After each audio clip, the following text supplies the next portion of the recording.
આપનું સ્વાગત છે। વિકસિત ભારત વિકસિત ગુજરાત અંતર્ગત રાજ્યની 182 વિધાનસભામાં એક સાથે આવાસ અર્પણના ઐતિહાસિક કાર્યક્રમ અંતર્ગત ડભોઈ એપીએમસી ખાતે જિલ્લા કક્ષાનો કાર્યક્રમ યોજાયો। આયોજિત આ કાર્યક્રમમાં જિલ્લા કલેક્ટર એવી ગૌર, ધારાસભ્ય શૈલેષભાઈ મહેતા સહિત વહીવટી વિભાગના અધિકારીઓ અને લાભાર્થીઓ મોટી સંખ્યામાં હાજર રહ્યા હતા।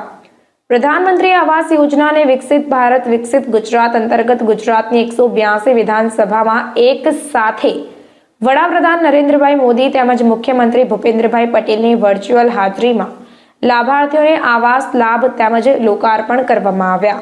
આ પ્રસંગે ડભોઈ ખાતે જિલ્લા કક્ષાનો કાર્યક્રમ યોજાયો, જેમાં વડોદરા તાલુકામાં 65 આવાસ થનાર છે।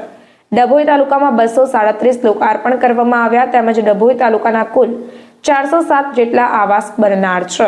ત્યારે આ પ્રસંગે ડભોઈના લાભાર્થીઓને આવાસ અર્પણ કરવા હેતુ ધારાસભ્ય શૈલેષભાઈ મહેતા, જિલ્લા કલેક્ટર એવી ગૌર, જિલ્લા વિકાસ અધિકારી મમતા હિરપરા, ડભોઈ તાલુકા પંચાયત પ્રમુખ રાજન તડવી, નગરપાલિકા પ્રમુખ બિરેન શાહ સહિત વહીવટી અધિકારીઓ કર્મચારીઓ હાજર રહ્યા હતા।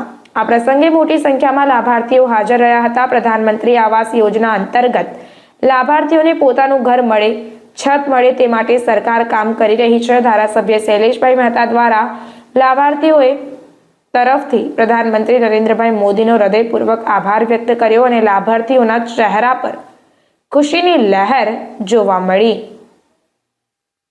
ધારાસભ્ય શ્રી શૈલેષભાઈ મહેતાજી, આજથી મેં વર્ષો પહેલા કાચા મકાનમાં રહેતા હતા। તેથી અમને બહુ તકલીફ પડતી હતી। વરસાદ આવે તો અનાજ પડી જાય, ગોદડા પડી જાય। અત્યારે અમને પ્રધાનમંત્રી આવાસ મળ્યું। આવાસ સાથે લાઇટ પણ પાણી સુવિધા મળી છે। એ અમની આવાસની અમારે 1,20,000 રૂપિયાની સહાય મળી છે। 23,500 એમની મજૂરી મળી છે। એથી અમને ખૂબ જ ખુશી છીએ। અમારા ધારાસભ્ય શ્રી, મુખ્યમંત્રી શ્રી મોદી સાહેબનો અમે આભાર વ્યક્ત કરીએ છીએ। રાજેશભાઈ સનાભાઈ, ગામ રતનપુર, તાલુકો વડોદરા, જિલ્લો વડોદરા। પહેલા હું કાચા મકાનમાં રહેતો હતો। કાચા મકાનમાં રહેવાથી મારા ગરીબોને ઘણી બધી તકલીફો પડતી હતી। ચોમાસામાં પાણી ભરાઈ જાય અને દિવાલો ભરી જાય, એવું ઘણી બધી તકલીફો પડતી હતી। પ્રધાનમંત્રી આવાસ યોજના હેઠળ મને આર્થિક સહાય મળી। સનાભાઈ રાણા છે, હું રહેવાસી ડભોઈ ભાતુજી નગર, હીરા વાગોડ। હું પોતે ભાડાના મકાનમાં રહેતો હતો।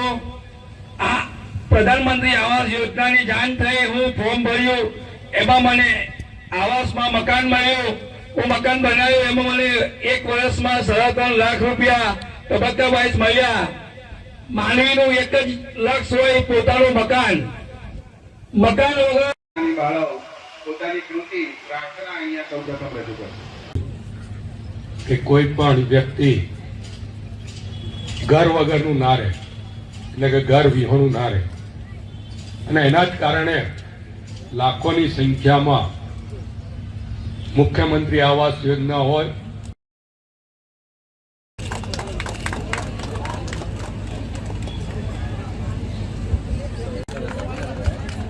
જોરદાર તાળીઓના જે લાભાર્થીઓ છે એ પણ એ ક્રમમાં ઉભા રહી જશે। ગૃહ પ્રવેશની ચાવી મળવાની છે। એ ક્રમમાં રાણા રમેશભાઈ યોજના થઈ હતી, એના વિજેતાઓ વસાવા રોશની,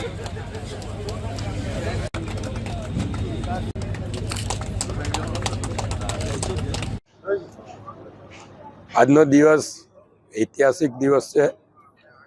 સમગ્ર ગુજરાતની 182 વિધાનસભામાં આજે પ્રધાનમંત્રી આવાસ યોજનાનું લોકાર્પણ અને ખાતમુહૂર્ત એક સાથે, અને એમાં પણ દેશના વડાપ્રધાન શ્રી નરેન્દ્રભાઈ મોદી વર્ચ્યુઅલી ઉપસ્થિત રહ્યા।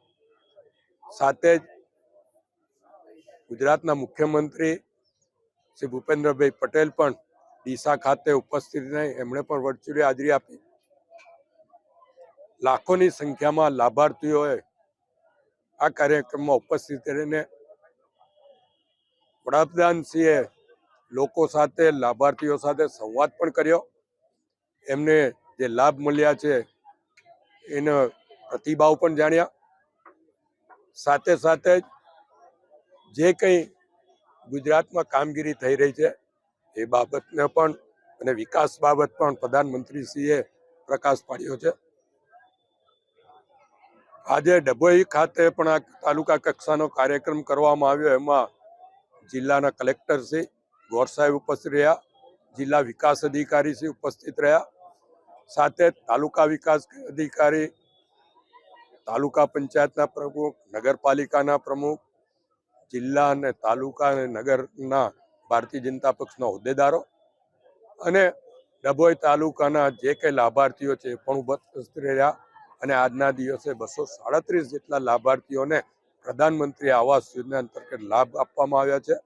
હું આ તમામને અભિનંદન આપું છું અને આ કાર્યક્રમ દ્વારા પ્રધાનમંત્રી આવાસ યોજનાનો લાભ ડભોઈ તાલુકાના લાભાર્થીઓ આપવા બદલ માનનીય વડાપ્રધાન શ્રી અને ભૂપેન્દ્રભાઈ પટેલ મુખ્યમંત્રી શ્રી બંનેનો આભાર પણ માનું છું. અને જે લોકો લાભાર્થીઓને આનો લાભ મળ્યો છે એમને અભિનંદન, અને જેમણે આ કાર્યક્રમમાં હાજરી આપી, જે લાભાર્થીઓએ આ કાર્યક્રમને સફળ બનાવ્યો એ તમામનો આભાર માનું છું.